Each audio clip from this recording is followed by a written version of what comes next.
कैसे 600 सैनिकों ने जीत लिया दुनिया का सबसे बड़ा साम्राज्य, हर्नान कॉर्टेस और एज़टेक एम्पायर की कहानी। इतिहास में कुछ घटनाएं इतनी असंभव लगती हैं कि सुनकर विश्वास करना मुश्किल हो जाता है।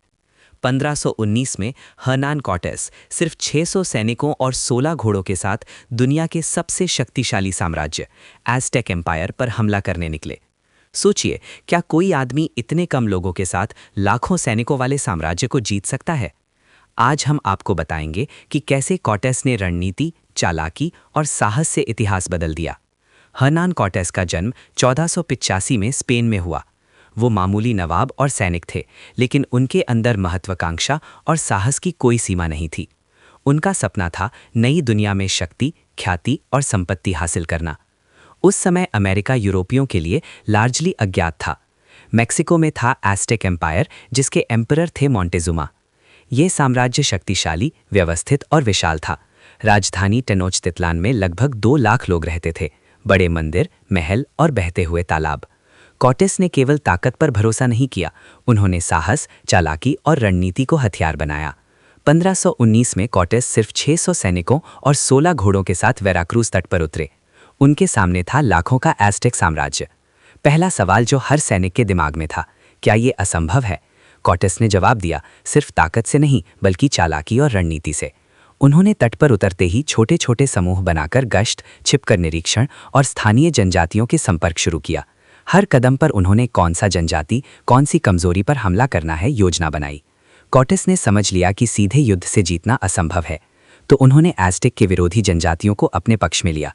इन जनजातियों की संख्या थी लगभग 20,000 से 30,000।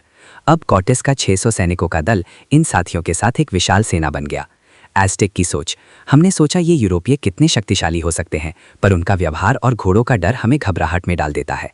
कॉर्टेस ने अपनी सेना को छोटे छोटे फ्लैंकिंग दलों और घोड़ा कैवलरी यूनिट्स में बांटा।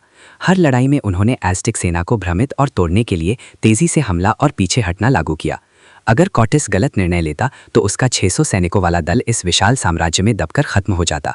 कॉर्टेस ने टेनोच्टित्लान की राजधानी में प्रवेश किया बिना पूरी अनुमति के और एम्परर मोंटेजुमा को बंदी बना लिया। एज़टेक की सोच, हमारी राजधानी में विदेशी घुसे और हमारे एम्परर को पकड़ लिया। ये विश्वास करना मुश्किल था। क्या हमारी सभ्यता इतनी जल्दी टूट जाएगी?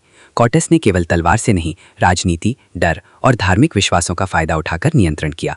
मोंटेजुमा के सलाहकारों को अपने पक्ष में किया। एज़टेक जनता में भ्रम फैलाया कि कॉर्टेस कोई ईश्वर नहीं है, लेकिन शक्तिशाली और असाधारण है। उन्होंने एज़टेक सैनिकों को अलग थलग किया, छोटी छोटी छापेमारी, रात में घेराबंदी और साइकोलॉजिकल वॉरफेयर का इस्तेमाल किया। 1520 में एज़टेक सेनाओं ने कॉर्टेस पर हमला किया। इस घटना को कहते हैं ला नोचे ट्रिस्टे, यानी दुख की रात। स्पेनिश सेना लगभग खत्म हो गई। कॉर्टेस की सोच, अगर हम हार गए, इतिहास में हमारी कहानी कभी नहीं गूंजेगी, हमें हर हाल में लौटना होगा। उन्होंने पीछे हटकर स्थानीय जनजातियों को फिर से जोड़ा, सेना को मजबूत किया और नई युद्ध रणनीति तैयार की। लगभग 1 साल बाद कॉर्टेस लौटकर टेनोच्टित्लान पर अंतिम विजय प्राप्त की। कॉर्टेस की जीत केवल तलवार की ताकत पर नहीं थी, ये थी साहस, रणनीति, चालाकी और समय का सही चुनाव। दुश्मनों को मित्र बनाना, आंतरिक कमजोरियों का लाभ उठाना, साइकोलॉजिकल टैक्टिक्स और पॉलिटिकल मैनिपुलेशन, छोटी छोटी चालों से बड़े परिणाम प्राप्त करना। अगर कॉर्टेस ने किसी भी मोड़ पर गलती की होती तो 600 सैनिकों वाला दल इतिहास में नष्ट हो जाता।